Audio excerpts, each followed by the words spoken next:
For today's video ay nagalit sa akin ng Disney Princess at bago nga mag-alboruto ay sayang-saya pa dyan at may pagsayaw pa. At syempre rock and roll to the world ang person dahil sa kanyang pangmalakasan na salamin ay pareho na nga ang kulay pero magkaiba naman ang sukat.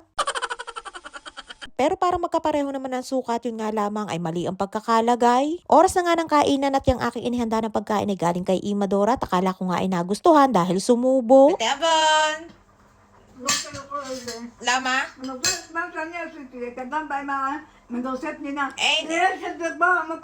Ay nga't nagalit at ayaw niyang kainin at mayroon siyang itinuturo sa akin at akala ko nga nung una ay saging. Ayun pala bote ng insure at akala ko nga nung una ay insure pa ang laman kaya ang ginawa ko itinapon ko sa basurahan at baka panis na. Ang kaso gusto niyang kuhanin sa basurahan kaya ang ginawa ko itinapon ko para hindi niya mainom at akala ko nga insure pa ang laman, yun pala ay tubig na may lamang kamatis na nabubulok na. Tuwalim.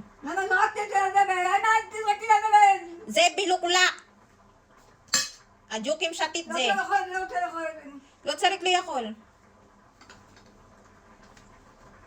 Ay nga't galit na galit sa akin at bakit ko daw itinapon at sabi ko nga ay may uod na yon madumi at ininuman na ng ipis. At ayaw pa nga niyang kainin niyang kanyang pagkain at sabi ko nga hindi niya kailangan kumain at itatapon ko na lamang ay sabay subo din naman. At para nga kumalma ng kauntian at baka mahihimas-masan ay binigyan ko na nga lamang ng insure.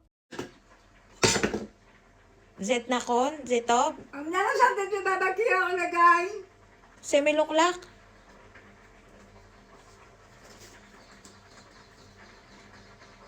Ay nga't pagkatapos niya makainom ay naalala na naman niya yung kanyang ginawa na hiniwa-hiwa na kamatis na inilagay sa loob ng bote ng insure. At kung hindi ko nga itinapon yun ay kakainin yun ni Nili kahit nabubulok na. Minsan nga kapag busy ako sa pag-aasikaso kay Lola ay nakakasalisi siya sa akin sa kusina kaya hindi ko alam na mayroon siyang ginawa na ganun. At ay nga't nag-walk out na ang person at ayaw niya daw kumain. Nilinisan ko na nga din at pinalitan ko ng damit dahil meron kaming darating na bisita, ang doktor ni Lola. At ay nga't may bago na namang OOTD ang pang-winter na sapatos at hindi ko nga alam kung saan yan kinuha. Basta nga bumabalik ang sakit ni Nilush ay kung ano-ano ang nagsisilabasa na gamit. At ang mga oras na yan nga ay nasa mood si Nilush kaya sabi ko'y magbalerina siya at mag-yoga para malibang na din. Meron ngang oras na okay siya at meron din namang oras na akala mo'y sinasapian ng masamang espiritu.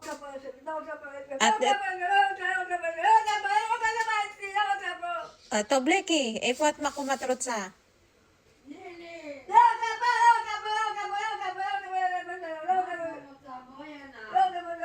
Ay nga't bigla-bigla na lamang nagalit at nagsisigaw at ayaw niya daw maupo dyan sa salas. Araw-araw ay ganun ang buhay namin dito sa bahay at hindi laging masaya at mas lamang nga lagi ang eksena ng kaguluhan, iyakan at sigawan. At buti na nga lamang at hindi na kami inirereklamo ng aming kapitbahay dahil nung bago pa lamang ako dito kay na Lola ay 2 beses ako naka-experience na pinuntahan kami ng pulis dahil kay Nili. Dahil nga maingay at nagsisisigaw at buti na nga lamang at nung dumating ang pulis ay tahimik na si Nili. Ay nga tayo pa din tumigil at nagsisisigaw pa din at kung ano-ano ang sinasabi na hindi naman maintindihan. Magsasyam na taon na nga ako dito kay na Lola at buti na nga lamang at hindi pa nababasag ang aking eardrum sa sigaw ni Nilush. Ipinalabas nga ni Lola yung heater kaya kinuha ko sa may storage room para painitan yung salas bago ko dalahin si Lola dyan. Ayaw nga ni Lola na aabutan siya ng kanyang doktor na nakahiga sa kanyang kwarto kaya ang eksena ay dyan siya maghihintay sa may salas. Ay nga't nabuhay ko na ang heater at kita nyo naman yung manika ni Nilush at lamig na lamig din at binalutan nga yan ni Nilush ng plastic. Nagpabango na nga niyan si Lola kaya isa-isa ko nang dinala dyan sa may salas yung kanyang unan at mga kumot. Hihiga muna siya dyan habang hinihintay ang kanyang doktor at hindi na nga din tungkod ang kanyang hila-hila kundi walker na. Simula nga nung natumba si Lola sa sahig ay walker na ang pinapagamit ko sa kanya sa paglalakad at wala din naman pakinabang yung kanyang tungkod. Dahil sa halip nga na itungkod ay ang ginagawa niya ay hinihila-hila lamang.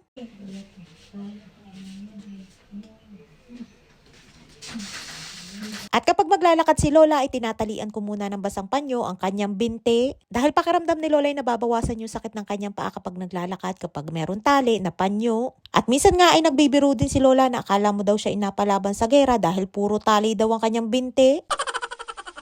Hirap nga si Lola na maglakad dahil payat yung kanyang mga binte pero mabigat naman yung katawan. Kaya paglalakad pa nga lamang papunta dyan sa salas ay hinahapo na at pagod na agad. Ay nga't naihiga ko na si Lola sa kama pero hindi pa nag-iinit ang kanyang likod ay nagpabango na ulit at naiinip na at wala pa daw ang kanyang doktor. Tumawag nga kami sa klinik pero walang sumasagot kaya naman nag-iwan na lamang si Lola ng mensahe. Mainipin nga si Lola at pinakaayaw niya nga ay ang pinaghihintay siya ng matagal.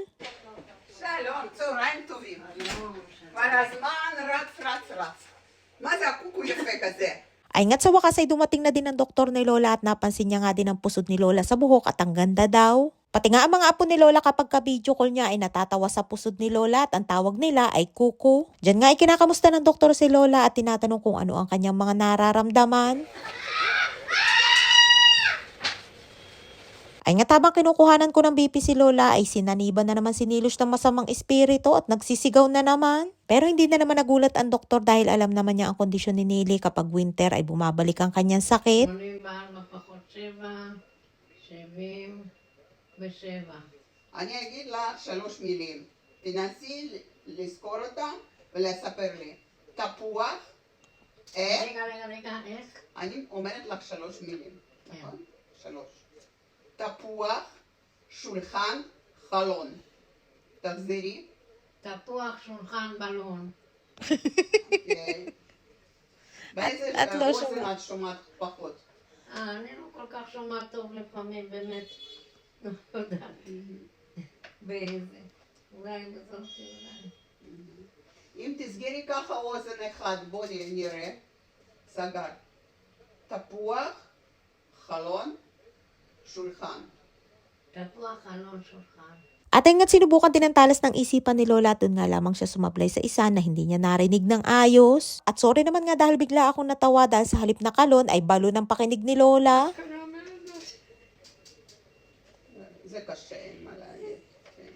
Ay nga't biglang napagkwentuhan ng mga anak ni Lola at bigla nga naiyak si Lola dahil naalala niya yung kanyang anak na panganay na matagal ng patay. At nabuwan na yun nga ay ika-6 na taon ng pagkamatay ng anak ni Lola kaya mas lalo siyang naiyak. Isa si Lola sa pinakamatatag na nakilala ko at sa edad niya na 91 years old ay patuloy siyang nagiging malakas at matatag para kay Nili. At mapagmahal din si Lola sa kanyang mga anak at mga apo pati na din sa kanyang mga manugang. At syempre kahit hindi ako kadugo ni Lola ay alam ko na mahal niya din ako at lagi niya din naman sinasabi yun sa akin. Ay nga't pag-alis nga ng kanyang doktor ay itinayo ko na ulit si Lola at ihahatid ko na ulit sa kanyang trono. At habang si Nili naman ay nasa kanyang kwarto at hindi nga lumabas hanggang sa makaalis ang doktor ni Lola. Ay siya hanggang dito lamang ating kwento for today's video at maraming po salamat sa inyong support at laging panonood. Mag-ingat po kayo palagi. And please follow and share Aqua Infinity Private Resort and Events Place and please subscribe to my YouTube channel.